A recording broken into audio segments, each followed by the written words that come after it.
After my father's funeral, our family got together to talk about the inheritance. My father had been a respected major shareholder in a company. During the meeting, my brother-in-law Jason suddenly spoke up. My wife Emily, your eldest daughter, should get the stocks and a total of $5 million, he argued firmly. As my brother-in-law and sister seemed eager about getting a large sum of money, the lawyer, with a bit of surprise, calmly explained, Emily doesn't legally have the right to the inheritance. My name is John. I'm a 42-year-old salaried worker, living with my wonderful wife and 2 children. My father was well known as a major shareholder in a company and was still working at 78. I have an older sister named Emily, who has always caused our parents a lot of worry with her repeated troublesome behavior. Even though she is middle-aged, she hasn't settled into a stable career and lives a selfish life. I've always felt uneasy and frustrated with my sister's actions, so I keep my distance. When Emily turned 50, she suddenly brought home a young man and announced, "I'm getting married." The man, Alex, was much younger than my sister. While he was attractive, he seemed irresponsible, which didn't impress me. Emily boldly demanded money from our father for her wedding, which she quickly spent. She shamelessly asked for more money, causing our father more stress. "It's my inheritance anyway, so what's wrong with using it now?" she said defiantly. I watched my sister's behavior coldly. Not long after her marriage, our father suddenly fell ill while playing golf and passed away quietly a few days later. Losing him so suddenly was a deep sorrow for me. His unexpected death shocked his many friends, and the phone kept ringing non-stop. Telling myself there was no time for tears, I took charge of the funeral arrangements for my grieving mother. As usual, my sister left home and refused to help with the funeral. Exhausted after the funeral, my mother and I barely had time to rest when the lawyer came to our house the next day to discuss the inheritance. We already knew that our father had left a will. Unaware of this, my sister Emily and her husband Jason, who seemed oddly confident, barged into the discussion and made a shocking statement. Jason, looking triumphant, said, "The stocks and the $5 million inheritance will go to my wife, your eldest daughter, so don't think about using it as you please," he boasted confidently. My mother and I were bewildered by this absurd statement, at a loss for words. Jason, looking smug, exclaimed, "All right, Emily, with this we'll be rich too." His excitement was barely containable. Far from mourning my father's death, my brother-in-law's jubilant demeanor shocked the lawyer. Emily, looking dissatisfied, questioned, "What kind of reaction is that?" The lawyer, facing them seriously, clarified, "I'm sorry, Emily, but you have no legal right to the inheritance." This news left both my sister and brother-in-law stunned. Emily, visibly angry, raised her voice. "That can't be true. Emily is the eldest daughter, after all," Jason said, revealing his high hopes for the inheritance, a clear hint of greed in his eyes. "Were you not aware? Emily is not the biological daughter of the deceased." Upon hearing this, Emily's face changed dramatically, and she turned to our mother with a questioning gaze. "Mom?" At that moment, my mother looked conflicted, as if she couldn't find the right words to say. I had always known that Emily wasn't biologically related to our father, but it seemed she was completely unaware of this fact. Confused, Emily began to shake our mother's shoulders, pleading in a desperate voice, "Mom, what does this mean?" Unperturbed by the shaking, my mother calmly yet firmly replied, "Emily, you are the daughter of my previous husband." As she quietly disclosed the significant fact, Emily, who had always tormented me by saying, "Dad loves me the most," now wore a face of utter disbelief. Suddenly, Jason interjected, "But if there was an adoption, she would have rights to the inheritance, right?" "That's correct, isn't it, Emily?" he asked, seeking confirmation from my sister. "Yes, that should be the case," Emily replied. However, in front of Emily, our mother slowly shook her head. "No, Emily, we never went through an adoption," my mother stated quietly. At her words, both my sister and brother-in-law once again wore faces of shock. Emily, shaking with anger, cried out, "How could this be? I am the oldest daughter of this family, and Dad even said so." Emily yelled at me, filled with anger. Her voice shaking, she continued, "Why do you get to control all of our family's money?" Her words made me furious, and I quickly shot back, "Have you ever thought about how much you made Dad spend? Do you still have something to say?" I said angrily. Shut up. I'm the daughter of this house. I have every right to the money. Spending money on a daughter is what parents are supposed to do, she insisted. I was shocked and let out a deep sigh. Normally, spending money on a daughter isn't wrong. But the problem was how much my sister made Dad spend on her debts and other expenses. Then the lawyer, who had been quietly watching, finally spoke up. How about we let Emily see the will too? A will? What are you talking about? I don't know anything about a will, Emily responded, confused. Emily's ignorance about the will was her own fault. Dad wanted to discuss the will with the whole family and had asked everyone to be there when it was written. But she ignored this and went out to do other things. When I mentioned this, Jason couldn't hide his anger and glared at Emily. Why did you do that, Emily? It was important. So what will you all do? At this question, my sister and brother-in-law looked at each other and agreed to hear the will. The lawyer then read aloud Dad's will, which clearly named my mother and me as the only inheritors of the entire estate. The will also explained why Emily was not legally adopted. It seemed Dad had originally wanted to accept Emily as a formal family member, but the will detailed his disappointment in her mean actions towards me since childhood and her increasing wastefulness as she grew older.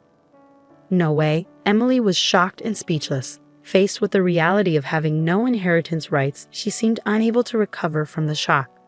What does this mean, Emily? Were you deceiving me, making me believe we'd become rich?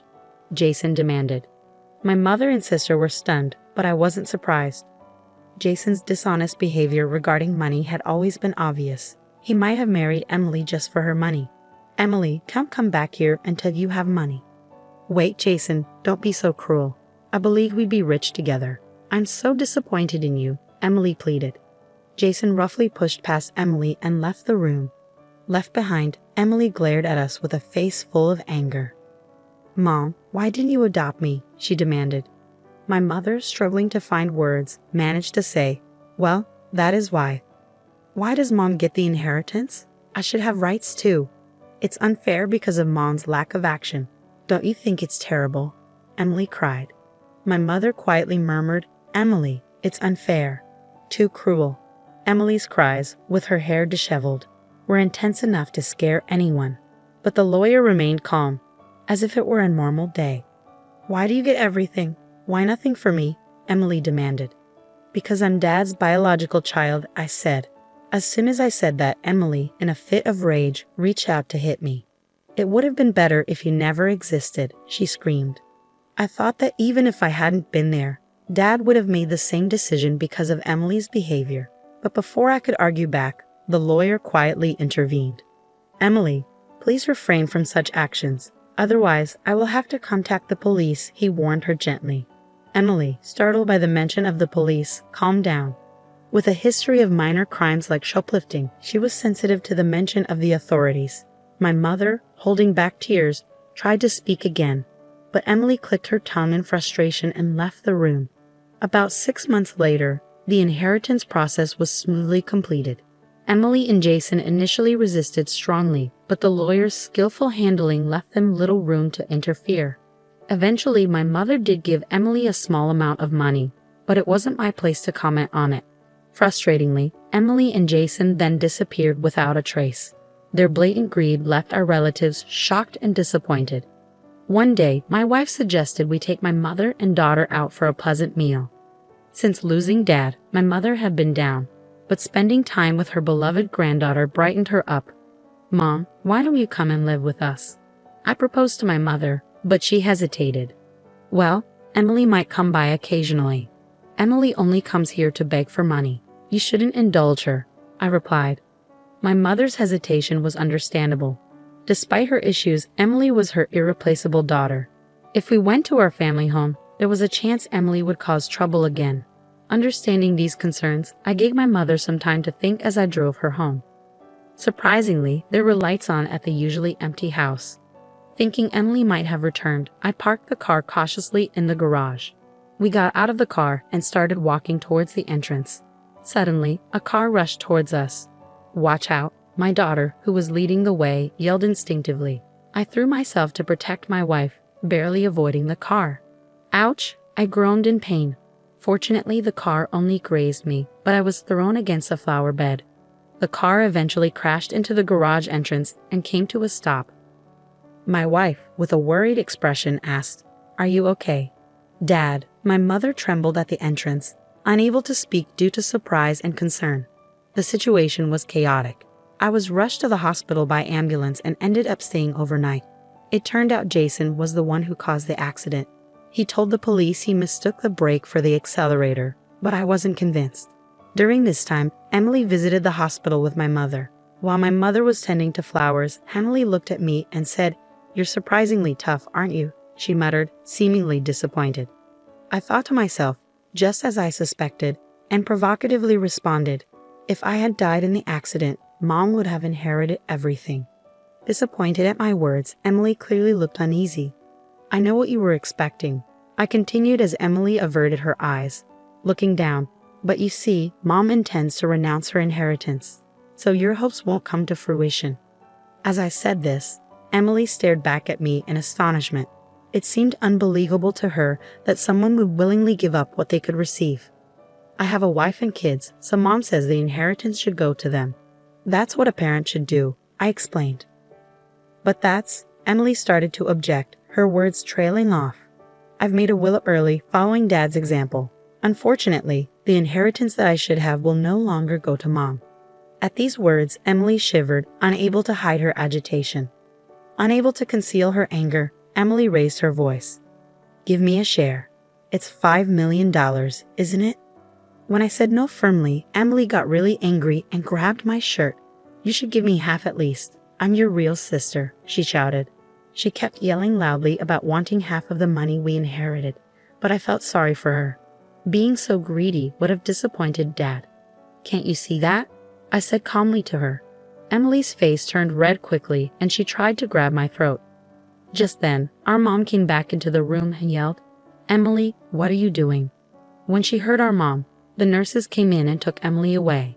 Mom seemed to want to protect Emily, but Emily left, saying mean things to her. "What did I do wrong raising her?" Mom said sadly. Not long after that, we found out that Mom had gotten sick. We felt sad seeing her get weaker, so we started helping out more with things like dragging her places and doing chores. This seemed to make Emily even angrier. She might have found out from Mom or my wife when she asked for money. One day, Emily called me unexpectedly on my phone. "We'll take care of Mom from now on. You don't need to come anymore," she said. "What do you mean all of a sudden?" I asked. "I've already decided," she replied. I was worried about leaving Mom in Emily's care because Emily struggled with basic household tasks, let alone caring for someone who was sick. I quickly called Mom to understand what was going on. Surprisingly, Mom said Jason had experience taking care of people, and she felt okay for the time being. I felt relieved, but then Mom suddenly had to go to the hospital in an ambulance because of a mistake with her medicine dosage. We all rushed to the hospital and found Mom very weak. I asked my wife to stay with her and went back to our family home. When I got there, the house was a mess. Mom couldn't even cook her favorite meals anymore. The fridge was empty, and it seemed like Emily had fired the helper without telling anyone. I regretted expecting anything from Emily and felt angry. When I checked Mom's safe, a lot of money had been taken out of her bank account. Thankfully, the money from the inheritance was safe somewhere else. But the money Mom used for everyday things was almost all gone. I quickly gathered important documents like bank books, cards, and seals, and went back to the hospital to explain everything to Mom and figure out what to do next. "Emily has," Mom struggled to say. It seemed she didn't know about the money being taken out of her account, and she was shocked. When I mentioned the mistake with her medicine, Mom said Jason had prepared it, and her expression became even darker. "I think it's best if we don't let Emily back into the house," I told Mom.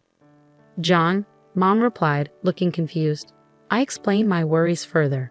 "I promised to take care of things, but the house is in such a mess." "Mom, you've lost a lot of weight. You must not have been eating well." Seeing her reaction, I gently suggested, "Mom, let's live together. Let's build a new house and stay there together." Mom started crying heavily at my words. But soon after, her condition got worse, and despite the doctor's efforts, she passed away. Heartbroken over what Emily did, I went back to the family home to get ready for Mom's funeral. I found out that all the valuable things were gone. It turned out Emily and her husband, who were having money problems, took them. Seeing the empty house, I felt shocked and angry. We have to fix this, no matter what, I decided firmly.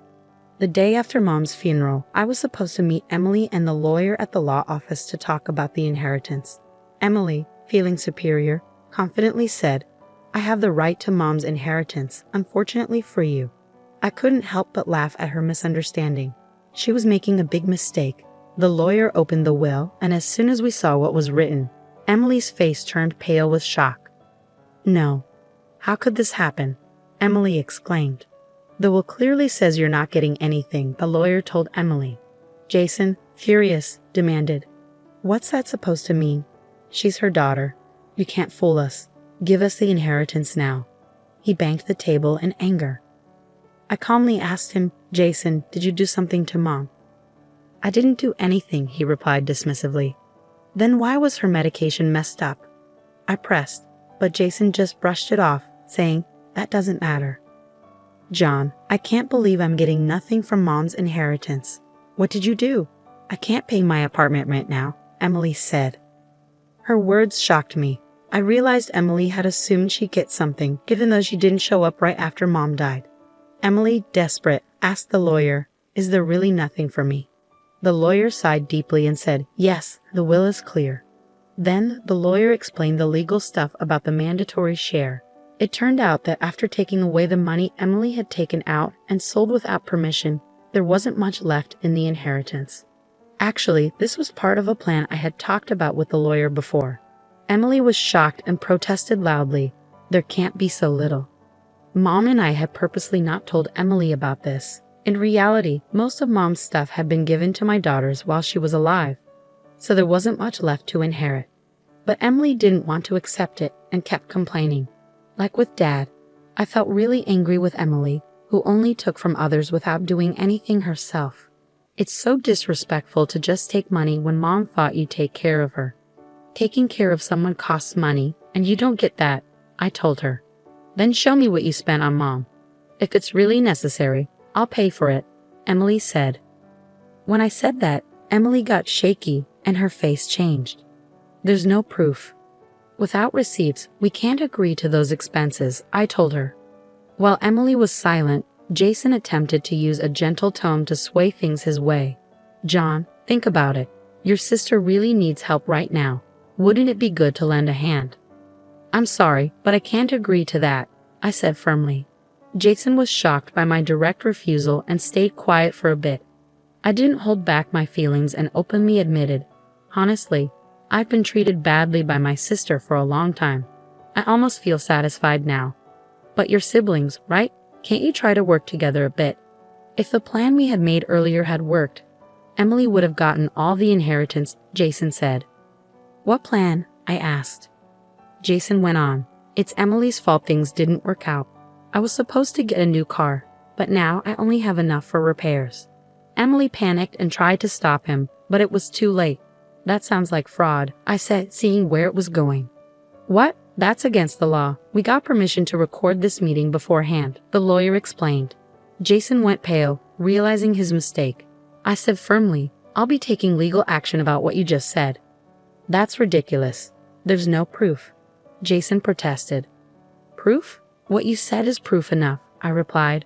Emily cried out in agony, shaking Jason. "You fool. What do we do now? This is all your fault." As a result, Jason faced legal consequences, and his past wrongdoings came to light, leading to his arrest. Although Emily seemed to be involved too, she struggled to pay her apartment rent. When she asked relatives for help, they all said no. Meanwhile, I kept working steadily, not letting the situation affect me, and looked forward to small joys like stock dividends.